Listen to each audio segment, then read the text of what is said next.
How do you know if the goals that you have set for yourself or the desires that you have are actually God's will for your life? Let's talk about that in this video. Hey guys, I am Dr. Tracy Timberlake. I am excited to dive into this topic. I was leading a workshop at this conference.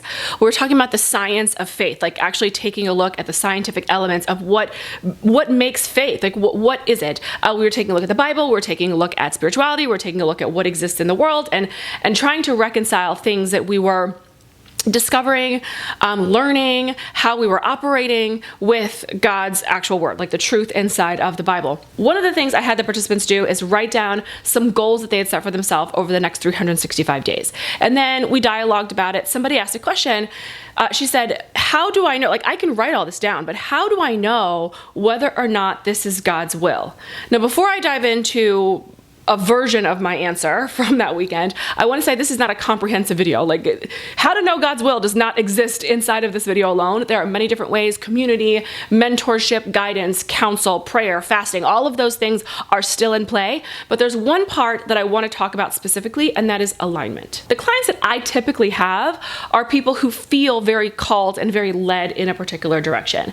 They have a vision that they feel like is divine, and they know that that is what they're meant to do with their life. And part of the work that we get to do together is to strategize, formulate, pray about it, of course, because for the most part, they have a level of certainty that this is what God is wanting them to do. But what happens when you're not certain? What happens if you're just writing a whole list down and you're like, I don't know if this is God's will. Is it? I'm not sure. Why I want to talk about alignment, specifically divine alignment, really comes from Romans 12. So I'm going to read it. We're going to break down a word or two from there, and then we're going to see how aligned you truly are. So I'm going to open up my Bible. By the way, this is a newer-ish Bible that I got, and I like it because I get to color in it. So while I'm reading or thinking about something, I'll read, and then as I'm reading, if I have a thought or I want to just sort of meditate on something real quick, I will grab my, let me show you.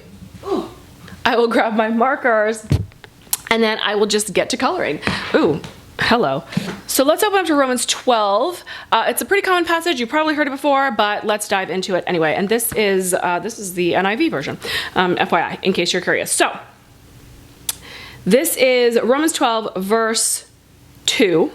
Do not conform to the patterns of this world, but be transformed by the renewing of your mind. Then you will be able to test and approve what God's will is. So how do you test and approve what God's will is? Well, you have to transform your mind, which is why I talk about mindset all the time. But I want to get into that one word that they use for transform. So I'm going to open up the lexicon because I want to break it down from the Greek format. In case you didn't know, the Bible was not written in English. This portion of the Bible was written in Greek. And so I want to take a look at the root word, the actual Greek word that's written there, because I think it's going to give us a little bit of insight. So the be transformed by the renewing of your mind, that's the piece that I want to look at. So the be transformed part, the word for that, and I'm going to butcher this, I'm sure. I will put it up somewhere here. Let me see if I can even figure out how to pronounce this word. It is I'm butchering that word. I'm sure that I am. So if you are a Greek speaking person, please give me a little bit of grace. But I want to get into the definition of it, because that's what matters more than my butchered pronunciation. Now, I'm a mindset coach, so I'm always going to talk about the renewing of one's mind, but I think that we need to do it from a biblical perspective, because I don't want you just renewing your mind into something that isn't the best for you. And I'm always going to say that the truth is always going to be the best thing for you. And where do we find truth? Well, we find it here. So in the Greek, the word means, that word that we're talking about that I can't pronounce, change after being with, or transformed after being with. And I really want to put an emphasis on the being with part. Before we break this down any further, let me just say, it's going to be very difficult to know what God's will is for your life if you don't know who God is, if you don't spend any time with God, if you don't know his personality, if you don't know his characteristics. I'm going to use my mom as an example because she's a parent. God is our parent. So let's use that as an example. The holidays are coming up, at least at the time of this recording.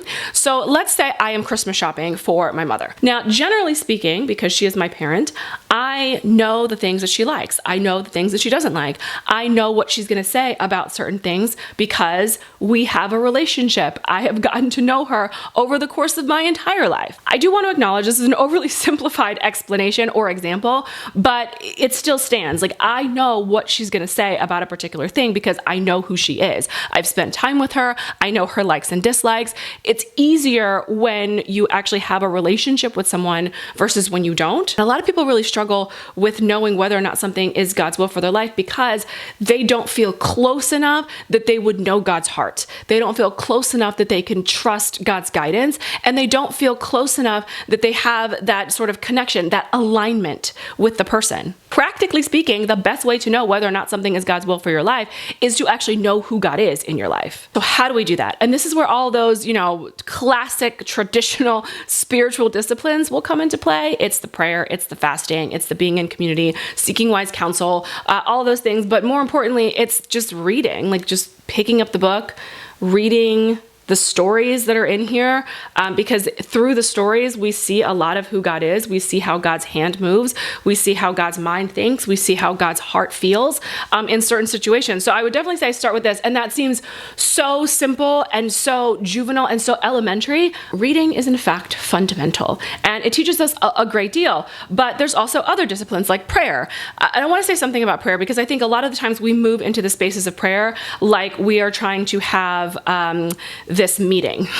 Like, we're having a meeting with God and we're making all of these requests and all of these things that we want. And let me go through, my entire catalog and Rolodex of prayer lists that I have, and let me lay them before Jesus' feet, and then I'm going to move on with my life.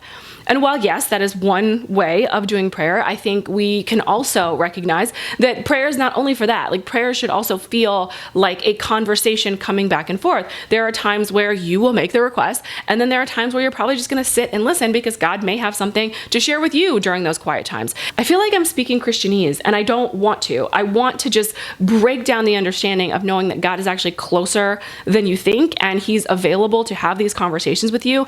He has no desire to withhold information. Like, He does not want to try and hide things from you. And I think in a previous video, I talked about how God's not invested in not showing you what His will is, because how is that helpful? Approaching the conversation of God's will with recognizing that He actually does want to reveal these things to you, but He can't do that if you're not hanging out with Him. He can't do that if He's not spending time with you, if you're not spending time with Him. It's just like getting to know any person in the world. If you wanted to get to know somebody, how are you going to do that? You have to spend time with them. You have to talk to them, not just make requests to them all the time. Like, there is a back and forth. The relationship really is a two-way street, and thank God for it, right? Like, thank God that He even opens the doors to be able to have these conversations with us. But if we're not willing to just take the time, and even taking the time as a discipline, I'm not gonna lie and say that it's easy to, find time during the day, every single day, to crack open the Bible and then think that I'm gonna have this conversation with God. Sometimes I don't. Sometimes I'm cracking open the Bible because I'm studying it. And when I'm studying it, it's because I'm teaching something. It's not even necessarily me saying like, hey God, let's have hangout time. Now, am I learning about who God is in my study? Yes. Am I learning about who God is and His character when I am having to teach it? Absolutely. But I would be lying if I said that every intention that I had was just to sit and have this, fun coffee date with God, so to speak, because it's not always like that. But I cherish the times when it can be. I cherish the times when it's like, okay, God, like, let's sit and have a conversation. Here's what's going on.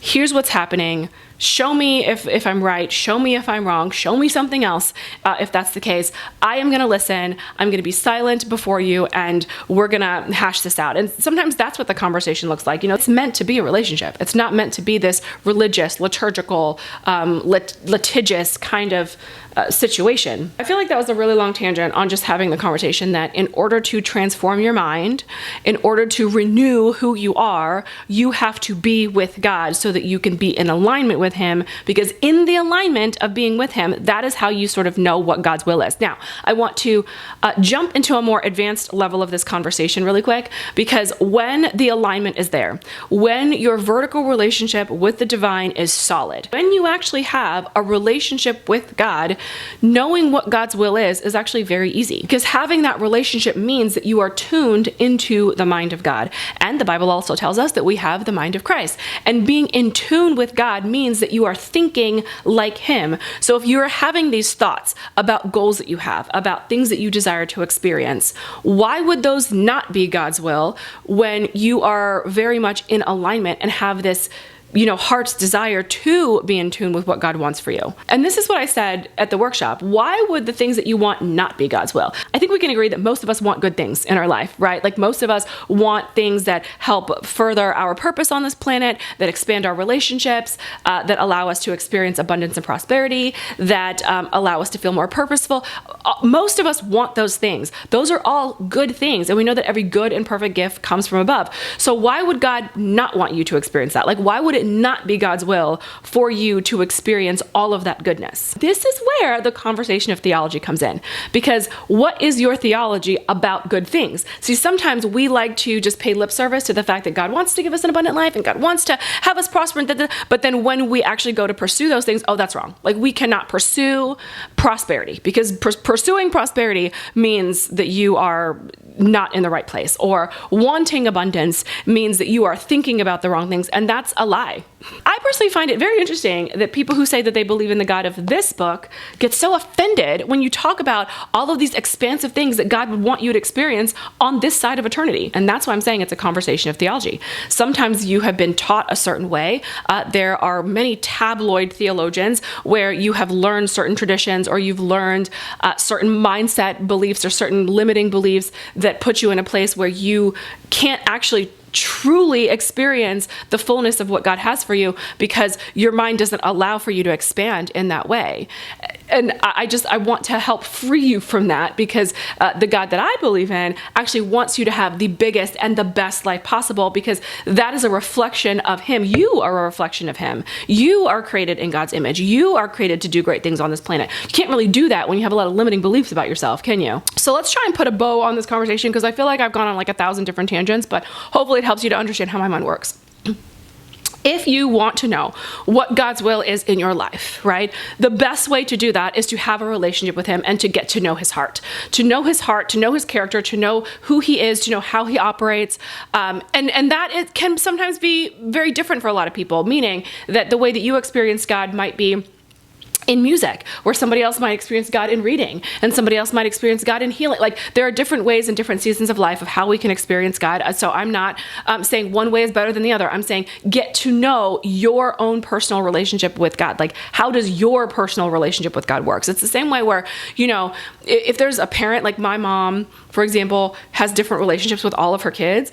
None of them are better than the other. They're just all the different relationships that exist. I think God is very similar. Like, he knows how he needs to speak to you in order for you to listen. He knows how he needs to present something to you in order for you to do it. So we have to trust that. So having a very solid relationship with God allows for us to know what God's will is. That's number one. When your relationship with God is solid, it is much easier to believe that anything that you are desiring, because we also know that God gives us the desires of our heart. Not that you have a desire and then God gives you, like, God's like, yes, that's your desire, I'm giving it to you. No, it's like God actually gives us the desire itself when you are in alignment with who God is. When you're in alignment with God, the desires that you have should be very much in alignment with his will for your life. So if they are in alignment with his will for your life, then the desires that you have are actually God's will, because you and him are co-creating and co-operating in this world together so that you can fulfill your divine purpose. Lastly, I want to say that your divine purpose requires that you know what God's will is. Because if you don't know what God's will is, then it's going to be difficult for you to experience the fullness of what you came here to do. So if you know that in order for you to experience the true calling that you have in your life, you have to have a relationship with God, then let's just start there. On a personal note, I'll say this, that when my relationship with God is solid, I'm not asking the question of whether or not the thing that I want to do is God's will. I'm not saying that as some bragging right that I have this stellar relationship with God, because I am a brat and he knows it, and we go back and forth several times. I'm simply saying that I am trusting the relational equity of the time spent in getting to know who God is. Getting to know who God is allows me to be very clear on the direction that I'm supposed to go. That doesn't mean that prayer isn't involved. That doesn't mean that getting wise counsel isn't involved. That doesn't mean that I'm not fasting at times. Every faith step that you take builds up the faith muscle. It also builds up your trust in who God is and trusting that he is going to do what he said he's going to do. Because the first time might be a small step, but the next step might be a little bit bigger. But every single time you take another step, you can trust him again because of how faithful he was in the times previous. So it's like building up this historical data of all the times that God was faithful in your life so that you can trust him to do what he said he's going to do every time he's calling you to do something else, or every time you have another big goal or another desire that you feel very led to pursue. Hopefully all of that makes sense, and it shows you just the importance of having that alone time with God and having that relationship with God, because it's the relationship that is going to build up your trust and allowing you to know that the things that you desire actually are God's will. If you have any questions, let me know in the comments down below. So excited to continue this conversation with you, and I'll see you next time.